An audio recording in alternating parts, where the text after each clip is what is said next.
2017년 황금알을 마지막으로 방송에서 사라진 배우 조연기.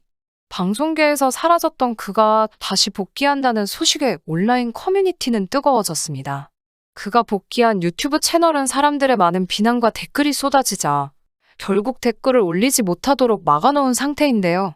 도대체 왜 그는 어느 날 갑자기 방송에서 사라진 것일까요? 아무리 이해하려고 해도 이해하기 어려운 시대의 엽기적인 비밀 사건이 있었던 것이었죠.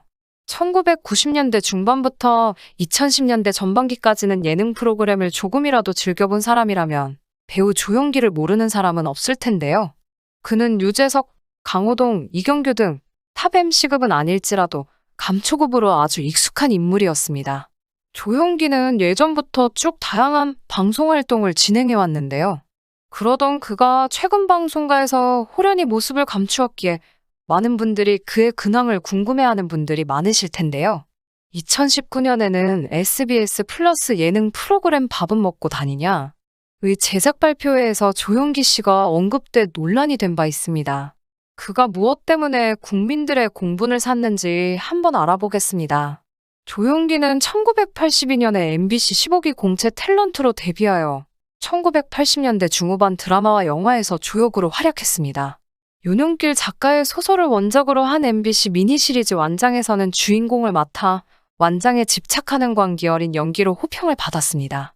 영화에서는 주로 성인 영화 장르 위주로 출연을 하기도 했지만 연소자 관람가 영화에도 틈틈이 출연했습니다.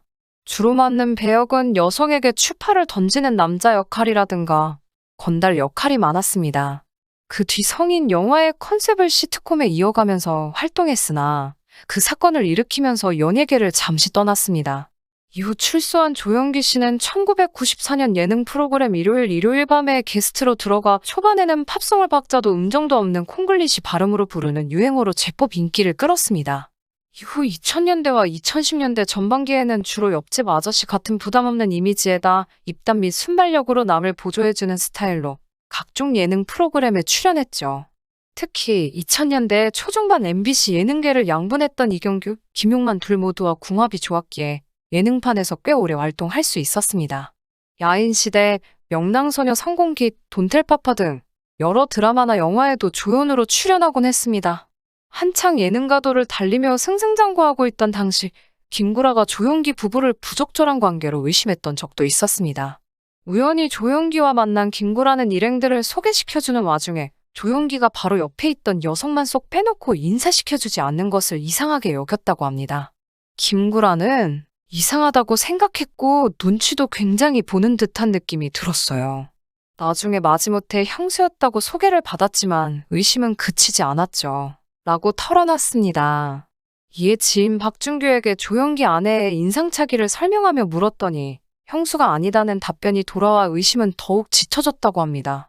그러나 결국 조연기 아내와 통화를 한 후 자신의 오해였음을 알게 됐다고 털어놨는데요. 이에 조연기는 그때 아내와 함께 갔었는데 그걸 자기 나름대로 상상해서 부적절한 관계로 왔겠거니 오해한 거예요. 라며 그런 오해에 황당했던 속내를 감추지 않았습니다. 이처럼 조연기는 예능 프로그램에서 큰 활약을 하며 스타덤에 올랐는데요. 하지만 그에게는 아주 큰 죄가 있었습니다. 해당 사건은 1991년 음주한 상태로 운전하여 사고를 일으켜 한 사람을 절명하게 만든 사건입니다. 조연기는 국방부 홍보영화 출연차, 강원도 정선군에서 영화 제작진, 출연진들과 함께 읍내의 여관에서 투숙했습니다.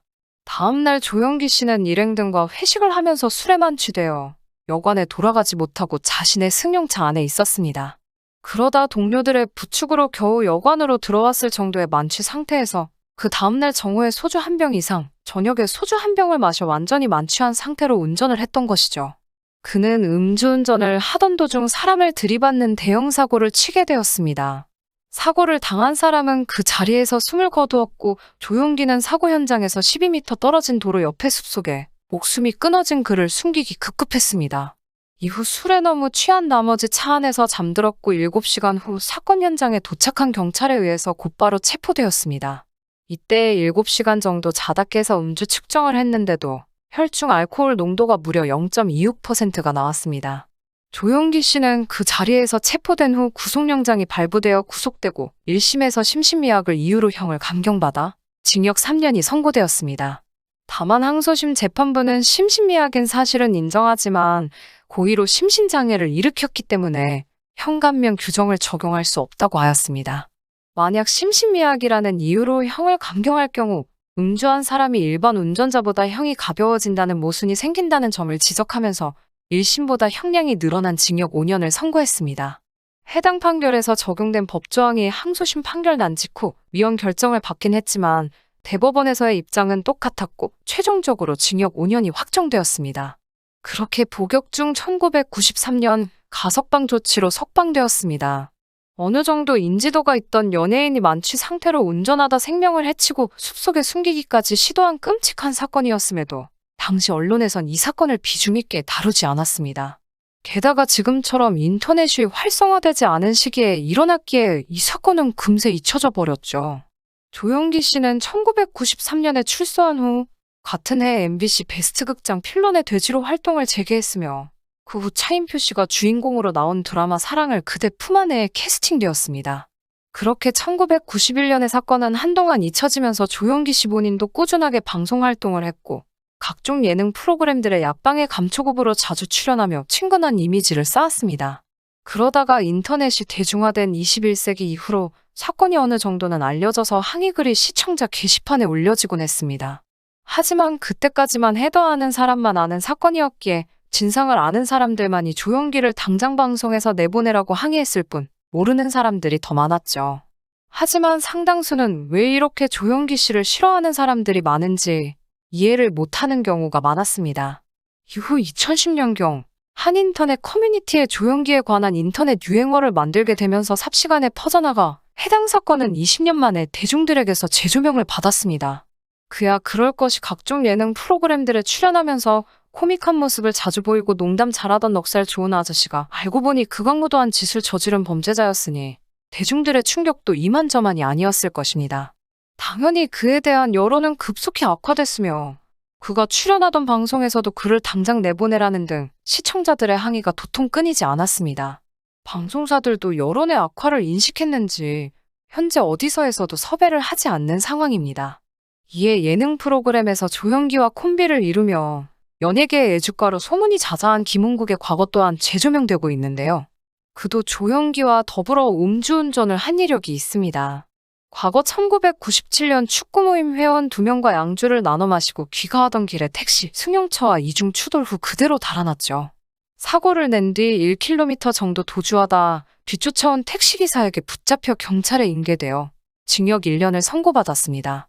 연예인들 중 꽤 많은 인물들이 범죄를 일으키고 자숙하였다는 이유로 어느 정도의 기간이 지난 후 활발하게 활동하며 인기를 끌곤 합니다. 하지만 조영기 씨만큼은 그 사안이 심각한 만큼 아무리 오랜 자숙 시간을 가진다고 하여도 방송 복귀는 쉽지 않을 것으로 보입니다. 세상에 비밀은 없습니다. 특히나 악독한 행동을 한 사람이라면 누구나 대가를 받아야 하죠. 아직도 누군가는 자신의 잘못을 깨우치지 못하고 되기를 하겠다고 나선 것이 참으로 어처구니 없는 현실을 보며 부디 인성을 갖춘 사람이 되기를 바라봅니다. 시청해 주셔서 감사합니다. 구독, 좋아요, 알림 설정 부탁드리겠습니다. 좋은 하루 보내세요.